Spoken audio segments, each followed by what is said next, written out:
Welcome to It Starts at Vegas, the podcast where holistic health meets modern living. I'm Emily, your guide to unlocking the power of the vagus nerve, which is your body's ultimate key to calm, connection, and overall well-being. Together, we'll explore simple ways to nourish your mind and body with natural remedies, actionable tips, and empowering stories. Whether you're here to reduce stress, restore balance, or take charge of your health, you're in the right place. Because wellness doesn't just happen. It starts at Vegas. Let's dive in. Merry Christmas Eve! Or is it Happy Christmas Eve? But I'm pretty sure it's Merry Christmas Eve. Let's talk about how the Grinch stole Christmas. That movie is a staple for me. It was when I was growing up, and it still is. And now I can't help but wonder if all the Grinch needed was a good old vagus nerve reset and support. Kind of follow me with this. Let's evaluate it. First, the Grinch was isolated and didn't like any noise. Second, he wasn't social, so that social engagement wasn't there. And three, he was really prone to anger. So let's unfold this. Let's see if this is all the Grinch really needed to support how he felt throughout day to day. So first of all, the Grinch's isolation and dislike of noise. So early in the movie, the Grinch was kind of shown as being grumpy and kind of by himself, kind of like a little hermit. He just didn't like to be around people. Even though there were people, the Whoville, that loved Christmas. They had singing and celebrations, like they went all out. But he chose to live far away from them on that mountain with his dog Max. So his chronic isolation most likely started when his vagus nerve wasn't calmed down and his social engagement wasn't priority. He's just like, nope, my brain says I'm not so sure about this. I don't like it. So let's just step back and be by ourselves. So the vagus nerve was just like, not so much, even though when the vagus nerve is socially engaged, it wants to connect with people. It likes those social times. But he didn't have any of that. He didn't have any of the practice of day to day. He just kept all by himself. So likely if he would have taken a few moments and done that vagus nerve reset, that little exercise. Again, if you want to do this by yourself, it's in the show notes. Just go ahead and click on it and it'll email to you. But if he would have taken that moment and he could have even hummed along with the Who's and it would have calmed his nervous system. And instead he just fed it. He kept feeding that anxiety. He kept complaining and grumping and he just fed this cycle of his desire to be away from people. Which brings us into the second part, his lack of social engagement. The social engagement piece with a vagus nerve, it's like a key point of saying the vagus nerve is settled, it's calm, it's working correctly. That's how you know that your body's not stuck in that fight or flight response. When you feel engaged and that you want to go meet people, you want to hang out with your favorite people, go do things, you kind of get that itch to try something new. That's usually when everything in your body is saying, okay, we're fine, we're calm, relaxed, everything is doing great. There's no fear of survival. So go ahead, just enjoy life. But his response, his default to stress was to hide, to take it away. He didn't have the desire to be around people, which made it even harder for him to say, yes, I can, because once you start taking away that social engagement, it's not practicing anymore. And now it's harder to connect. And that's why it becomes easier and easier to just tuck yourself in a blanket and hide away from the world because it takes that much more energy to engage it. So often when we have poor vagal tone, that can make it harder for us to feel safe in social situations.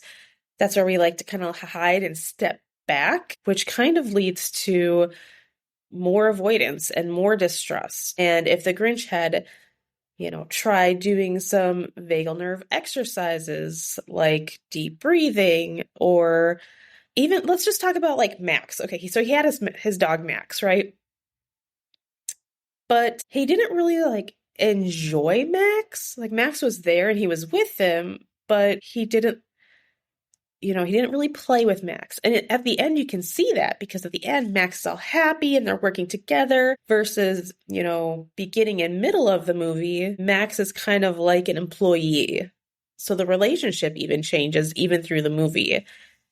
And so had the Grinch taken, even more eye contact with Max, that might have softened his heart and been more okay with the Whoville, the Who's, maybe a little earlier. Maybe they would have had just a calmer feeling. Because, when you get, after a while, when things build up and build up and build up, the littlest things just like set you off because that pressure is so high.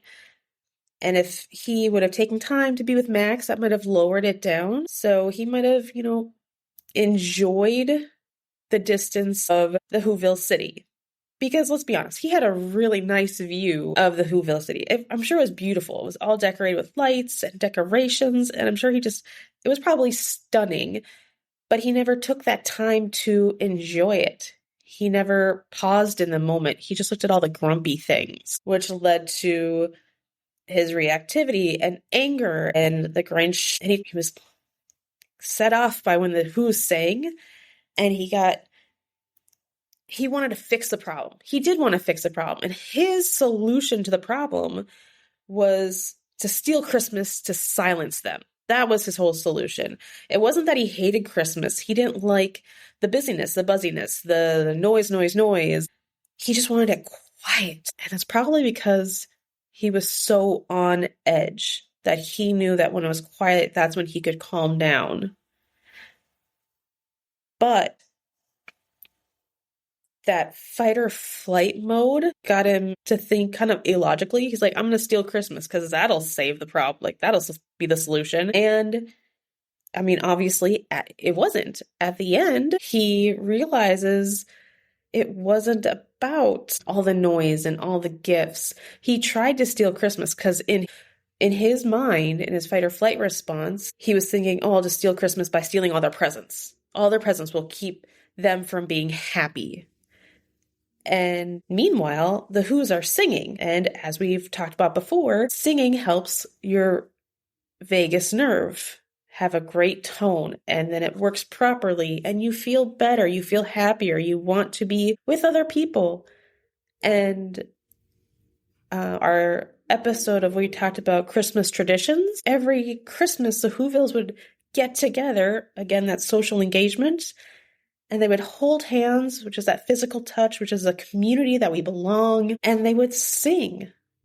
And all of those things add up to feeling belonged, to having your vagus nerve relaxed and toned and working properly, working calmly. So now the emotions can settle down, your thoughts start being clearer, and you just become overall happier. And we see that by the end of the movie. We see the Grinch, all of a sudden, he does feel happy. Everything changes in his world. And it just makes me think, like, obviously, it's a cartoon. But what would happen if the Grinch would have just taken time to do some deep breathing and taken time to just enjoy the little things, be grateful for what he has? If he wanted to start singing with the Who's, all those little things just add up, and it just makes me wonder, like, what could happen. Now, obviously, it's a cartoon. It's a great movie. The movie would be lost if it was done the quote-unquote right way. But it makes us be able to apply that to our lives, saying, am I a Grinch right now? Do I feel Grinchy? Do I need time to just stop, breathe, just sit in the moment and realize what's important? And so that's what I hope we take away from the Grinch. And I know that it's a lot, like the main focus of the Grinch is, it's not about presents, but we can also learn from the Grinch that self-care can go a long way too. Here's some things that if the Grinch would have come to me and asked, what can I do? Here are some things that I would have suggested for him to calm his vagus nerve down. One, the humming or singing. Singing with the Who's would have directly stimulated his vagus nerve and helped bring him joy, which is kind of the start where he starts feeling that warmth and joy in him. And he starts feeling that it's more than just presence. And so that, again, singing or humming, that really helps. The second one is paying attention to his pet. And we kind of talked about spending more time with Max could have improved his vagal tone through connection and touch and just a relationship between the two. And then third, practice gratitude, listing the things that he liked. Maybe he liked living up in his cave. He did have a beautiful view. Maybe that would have changed his nervous system from being in a fight or flight to engaging his parasympathetic nervous system, which is like the calm down, we're not in danger. So all in all, that's probably what I would have told him. I would have said, just enjoy the little moments. And it sounds so easy and sounds so simple. And sometimes it sounds a little like basic or overused. But the reason that is, it's because they work. So we keep going to our default on what works. So all in all, the Grinch's story is a great example of how isolation and stress can disconnect us.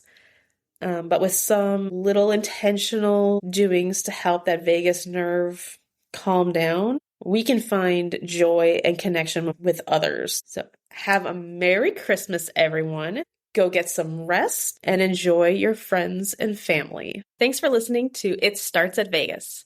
If you enjoyed this episode, subscribe so you don't miss what's coming next. And if you're ready to take the next step toward calm, grab my free Vagus Nerve Reset video in the show notes. It's a quick and easy way to start feeling better today. And until next time, remember, wellness starts at Vegas.